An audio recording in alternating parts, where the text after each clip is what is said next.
Hello friends, I hope you all are doing good. In this video, I will tell you how you can split screen in Windows 11. So for doing split screen in Windows 11, in either it could be a PC or desktop. So we will go to the Windows icon shown in taskbar and right click over it. Then click on the settings option here.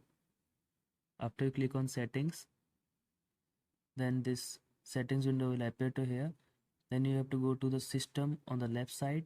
You will click on it. Then on the right side you will see the option here, multitasking. You have to click on multitasking.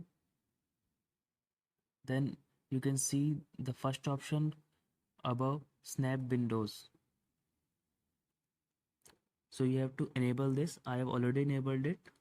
After enabling this, now I will show you how you can use this particular feature. Like I will show you, I have opened Chrome. When you take your cursor here and hold it for some time, you will see different option to split screen. Like I will choose this one. Then the applications that are running in my Windows currently, it will give me the choice at like what application I want to use. So I will open this one in the this side.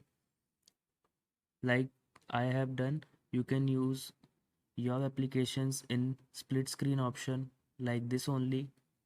This is very useful option for the person who multitasks in their PC or desktop. I hope you like the video and it worked for you also. Thanks for watching this video.